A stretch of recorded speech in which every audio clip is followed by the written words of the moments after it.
Good morning. Good morning.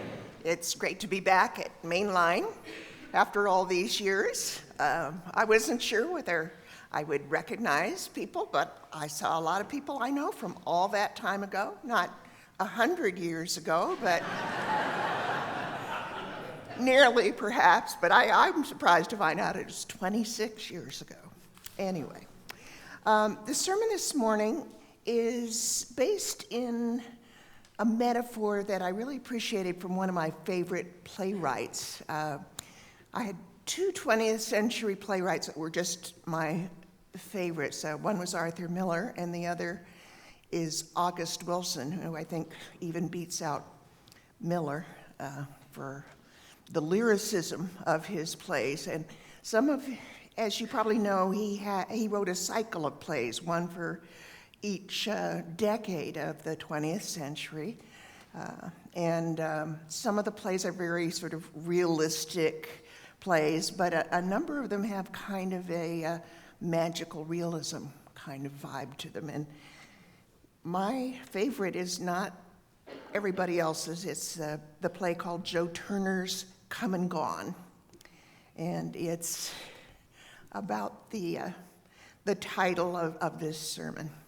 I'm going to read one. I have three readings from the play. I'm going to read one before I start the sermon and a couple in the middle. The character speaking is Bynum, who is a man who can conjure things. You round here finding everybody, how come you ain't found my shiny man? This fellow don't have no name. I call him John, 'cause it was up round Johnstown where I seen him. I ain't even so sure he's one special fella. That shine could pass on to anybody. He could be anybody shining.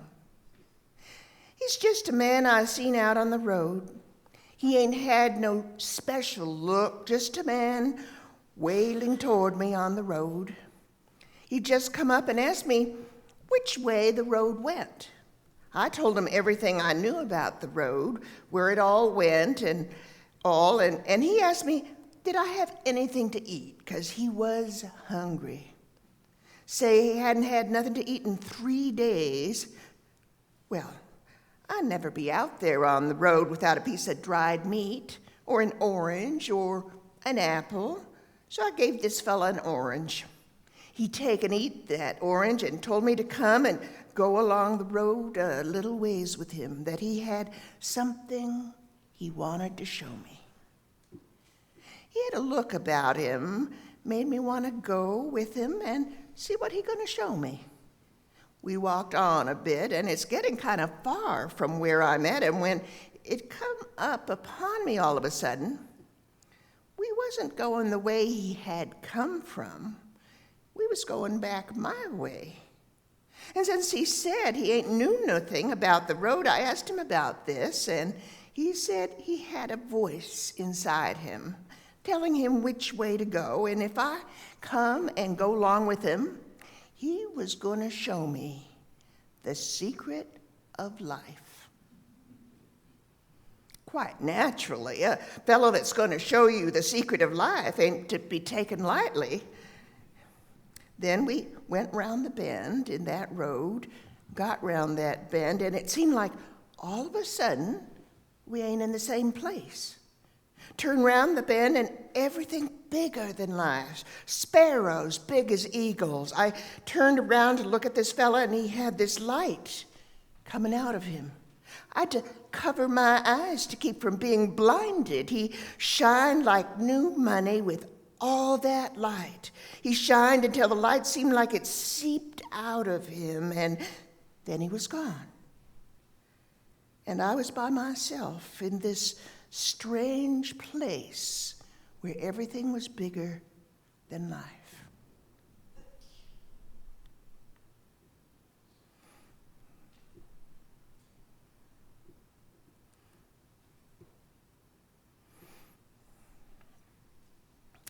What some people get from prayer, I've always gotten from song. People who knew me as a child still recount memories of me walking down the street singing on the way to school. They thought of me as a happy child, but really it was the song itself that made me happy, comforted me when I was sad, made me forget my troubles, lifted me out of the blues. Two things, song and sunshine, could be counted on to lift me out of my melancholy Danish moodiness, and growing up in the Pacific Northwest, song was much more reliable than sunshine. So I sang, often forgetting that there might be people around who didn't appreciate the noise of the song and evoking tolerant smiles from friends. I came from a singing family. My mother had this beautiful soprano voice and was occasionally asked to sing in church. But I remember her singing around the house all the time, normally a kind of sedate person. As a younger woman, she would occasionally break into blues songs in the kitchen while washing the dishes and dance around the house singing, "A Good Man is Hard to Find." Or just as often, she might break into a hymn. The only reason I know a few of the standard Christian favorites, like "He Comes to the Garden." My dad loved to sing, and as a child had fantasies of an opera career. He sang loudly and enthusiastically, but not very well. I'm afraid we children were not encouraging in his efforts to improve his voice, and made fun of him when he tried to sing his solos at home. His lusty singing in church or other such public gatherings evoked in us mixed feelings of embarrassment and pride. And although later it's almost always pride and fondness at the uninhibited voice, I could remember both. As a family, we sang a lot around the piano in the evenings, on long car trips. Every Christmas Eve was an eve of family caroling. None of us was greatly talented, but it made us happy, allowed us to express something that isn't expressed elsewhere, and it bound us together. Even today, when I attend church, I listen for my father's loud, slightly off-key voice. My sister enjoys writing songs, funny lyrics, kind of Tom Lehrer-like, to familiar tunes. My brother has sung in a choir. We sing humorous songs made up for events, from my own wedding to my parents' 50th anniversary. When my mother lost her singing voice in the hospital at 59, her vocal cords damaged by breathing tubes, we felt ungrateful to be so sad. After all, the singing voice of a nearly 60-year-old woman seems a minor price to pay when we'd feared losing her altogether. But losing my mother's song 16 years before we lost my mother was a palpable loss. Even now that both she and her voice are gone, one way I calm myself at night before sleeping is to call up from my memory my mother singing a lullaby, as she once did every night when I was young. Given all this, it's not surprising that when I saw August Wilson's play and heard his use of the metaphor of singing for his characters' inner life and their purpose in the world, I heard a resonance. Wilson's play, Joe Turner's Come and Gone, is set in Pittsburgh in 1911 in a boarding house run by Seth and Bertha Hawley. In terms of African American history, it's a time when much of the black population is only a generation away from slavery, and when a vast number of people are emigrating from the South to the North in search of better jobs and a freer life. Because at that time, though slavery was legally gone, it was still being practiced in the South. All the people in the play passing through the Hawleys' home seemed to be in search of something or someone. Only Bynum, the conjure man, the man who reads roots and passes out charms, has ceased wandering, has found a home with the hollies, and has, as he says, found his song. The play is about a particular man, Harold Loomis, who arrives at the Holly home with his small daughter. Loomis is a tormented and ominous figure when we first meet him. He's been wandering the country looking for his lost wife. Strange fits come upon him and dreams of ancestors lost in the crossing from Africa to the United States. It is Bynum, the conjure man, who discovers his story, what had happened to him, and that he was captured by Joe Turner, the governor of Tennessee's brother, that he was torn from his wife and child and made to work as if he were a slave for 7 years. It was common in that time for black men to be picked up on pretexts of petty crimes and enslaved by the penal system to work for nothing. When Loomis was done with his 7 years and returned home, his wife was gone, and he has spent the next 4 years of his life in desperate search, as if in finding his wife again, he will be made whole.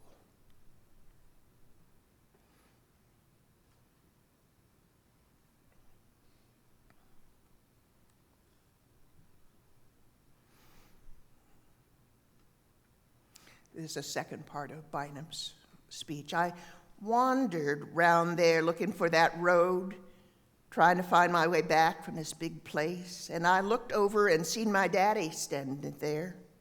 He was always the same size he always was, except for his hands and his big mouth. He had a great big old mouth that looked like it took up his whole face, and his hands were as big as his arms. Looked like they was too big to carry around. My daddy called me to him, said he'd been thinking about me, and it grieved him to see me in the world, carrying other people's songs and not having one of my own. Told me he was going to show me how to find my song, and then he carried me further into this big place until we come to this ocean. And then he showed me something I ain't got no words to tell you, but if you stand to witness it, you done seen something there. I stayed in that place a while, and my daddy taught me the meaning of this thing that I had seen and showed me how to find my song. I asked him about the shiny man, and he told me that he was the one who goes before and shows the way. Said there was a lot of shiny men, and if I ever saw one again before I died, then I would know that my song had been accepted and worked its full power in the world, and I could lay down and die a happy man, a man who done left his mark on life.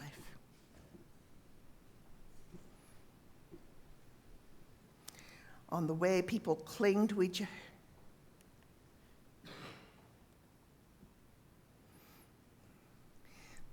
then he showed me how to get back to the road I came out to, where everything was its own size, and I had my song.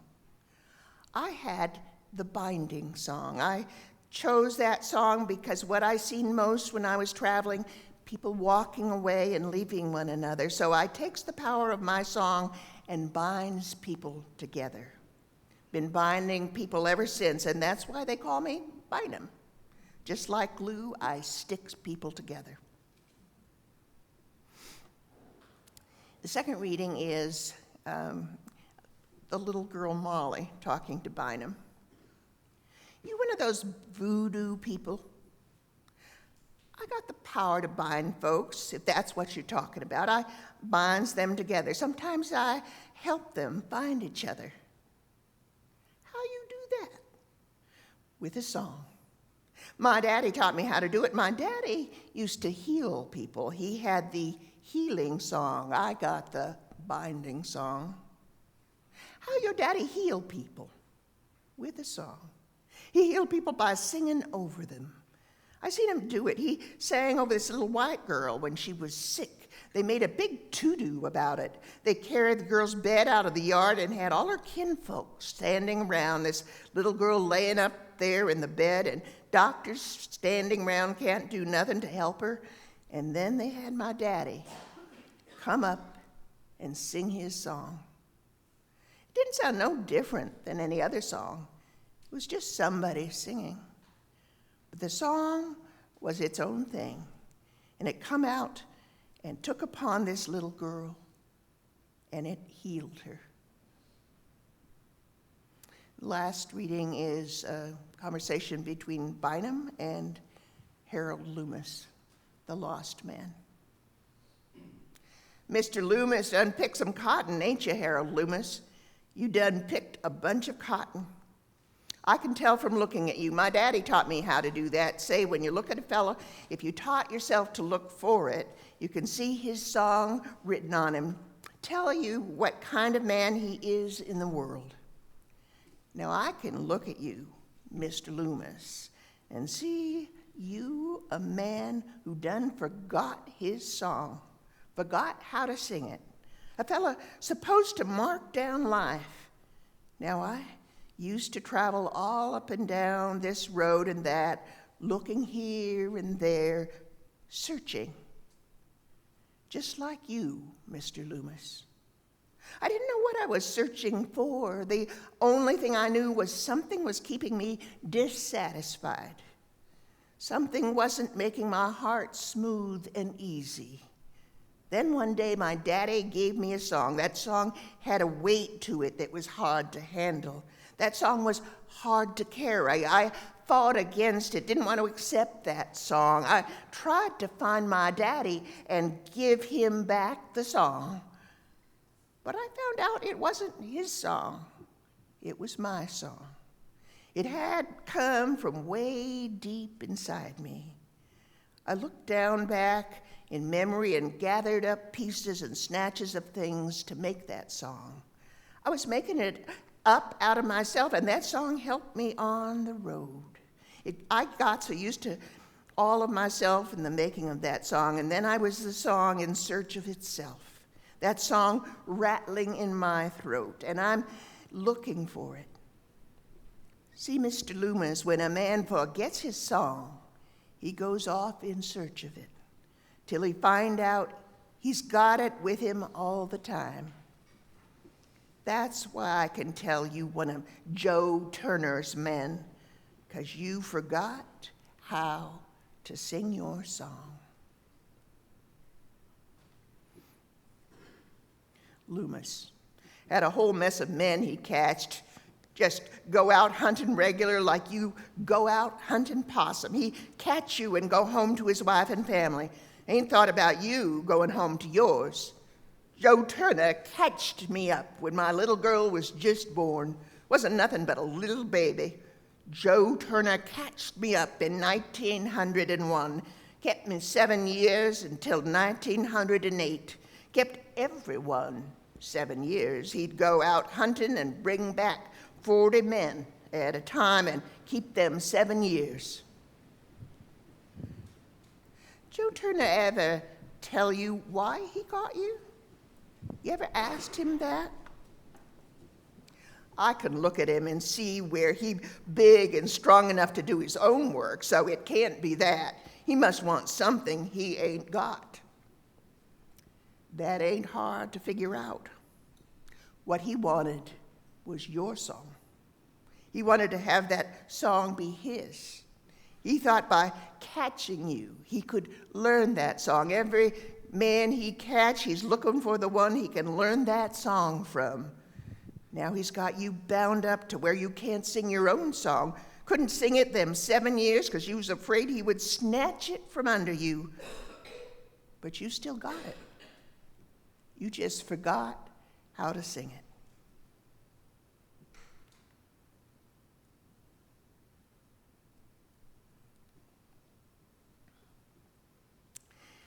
At one level, the play speaks specifically to the African American experience, a whole people owned for generations, told who and what they were, forbidden to be fully human. with their own song taken away. Then suddenly freed from the physical bonds, the characters in the play are struggling to find their own lives coming from within, despite the many limitations and slavery still imposed by the world they live in. They're struggling to free themselves. Harold Loomis represents a man deformed and beaten down by life and captivity who, at the end of the play, is able to stand up again on his own and sing his own song. As the stage directions put it, having found his song, the song of self-sufficiency, fully resurrected, cleansed, and given breath, free from any encumbrance other than the working of his own heart and the bonds of flesh, having accepted responsibility for his own presence in the world, he is free to soar above the environs that weighed and pushed him into terrifying contractions. Throughout the play, music, dance, and the metaphor of song play a key role in the discovery of our soul, one's direction, one's part to play in life. When we sing, we begin by breathing in deeply. This deep breath, like a sigh, is the basis of many a spiritual exercise. Meditation, chanting, it calms the body. To breathe into is the root of the word inspiration. We are inspired. Something is breathed into us. But the song is when we breathe out. It comes from within us. It floats and sounds within our breath. It expresses something from within. Sometimes we sing with others. Sometimes we sing in tune, but a song strongly sung alone is unique. No two voices are alike. Songs express all kinds of emotions, and when we truly sing out, like my mother used to, we express something within us that might otherwise lie hidden even from ourselves. The universal idea behind Wilson's metaphor is the idea that not only Harold Loomis, but millions of people repress, suppress, forget what their life is about, what we are doing here, where we belong. Wilson had the idea that in each of our lives there may be a Joe Turner who captures us and makes us forget our true song, forget what we are about in our lives. The idea that each person has a unique place in the world, and to be whole, each must live in harmony with who we are. I'm not sure that every song must be an individual one. Sometimes I think there are songs that are songs of a people, songs which express the soul of a people or a movement. The spirituals were, I think, such songs. The civil rights movement had songs like We Shall Overcome. The peace movement had songs like Blowin' in the Wind. And occasionally in history, a whole people will rise up and express themselves in a heroic way and being the best and strongest of what they are.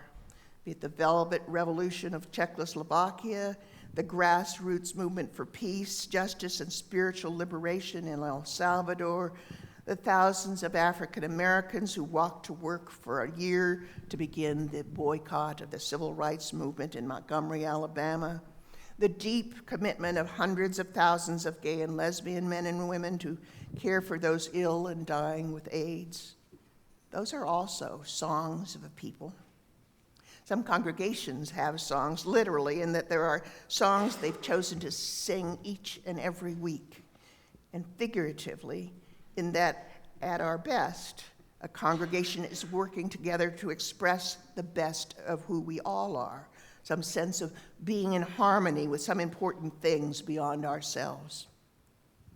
But I believe in the underlying premise of the metaphor that we each have a particular path to take in life that has an overwhelming rightness to it, and that we can become lost, forgetful, afraid, or captured so that we lose our way.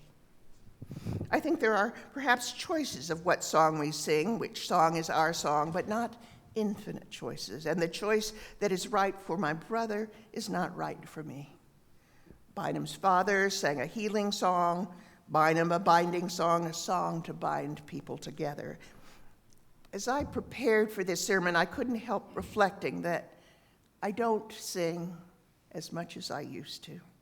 Not only don't I sing much walking down the street, but not even that often in the shower. Could it be, I thought, that my song is fainter, or perhaps less frequently glimpsed? How does a person know whether they're singing their song? If you don't have a vision, if you don't have someone to come and tell you the meaning of your life or teach you your song, how do you know what it is? In the play, Harold Loomis is catched away from his song, His Right Life, by Joe Turner. We are all at sometimes in our lives catched away too. Some are catched by addictions, alcohol, drugs. Some are catched in destructive relationships, abuse, negativity, or sterility in marriage. Some are catched away by compulsions, eating disorders, working too much in all waking hours, shopping, the acquisition of money and or power, even television or, these days, phones. Sometimes we're catched away by our fears or our griefs or our tragedies. More than once, I have really known which way to go, but lacked the courage to do so and talked myself out of it. One thing life has taught me is that if there's an adventure that you want to go on, grab the moment. Otherwise, you may find yourself silenced.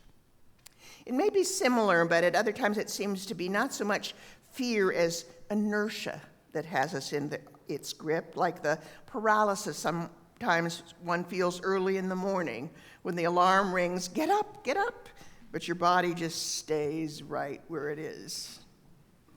All the right things in my life have come from overcoming those fears or that inertia, but many other times, knowing the song to sing, I've stayed silent. I couldn't find the energy, or I couldn't find the courage to bear the anxiety or the pain. To me, the truly spiritual person is the one who has found their song and continues to sing it despite the odds, has found their way of being that is in harmony with their own true soul. Whether it's a simple life, like the life of a Central American campesino couple who grow their crops, raise their chickens, care for their children, and contribute to the welfare of their village, or the life of a great leader like Martin Luther King, who tried to ascertain what God was telling him to do to help bring the people out of bondage, and finally followed where it led him despite knowing that he would not have long to live if he did so. Every once in a while, you meet a person who just seems to know, to have always known, almost from birth, what song they were singing, and never through their whole life stopped singing it or forgot it. They are, I think, the kind of people that Henry James referred to as the once born. We often don't think of them as spiritual, nor would they describe themselves that way, because there is such inborn naturalness to their way of living and choosing that seems almost prosaic. Their lives seem always to be a good fit, their inner spirit in natural harmony with who they are and what they're doing. I know a good many older Unitarians who appear this way to me, although I don't know enough to know for sure. Most people that I know well do struggle, do get lost, do get catched away, do get overcome with doubts or fears at some time. The more traditional story about this is the story of Jesus in the wilderness. You remember the one in which Satan tries 3 temptations of material well-being, safety, and political power to turn Jesus from the mission he's about to begin. And Jesus, being Jesus, just says no, when Satan tries to catch him away from his song.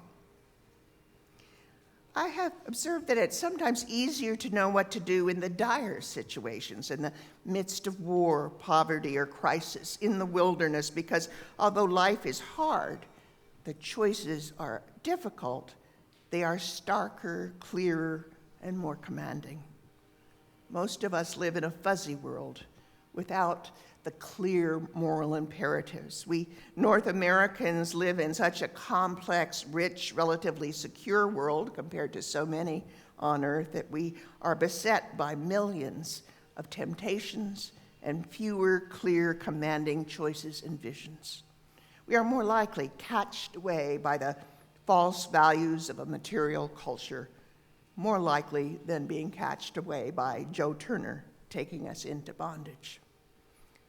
So perhaps we all have to listen harder to hear the melody of our songs. Perhaps we need a stronger sense of our own life's rhythm, a more intense ability to perceive the song amidst all the noise around us. Certainly we have to step back from all that noise on a regular basis and take stock, find a quiet place to find if we've been catched away.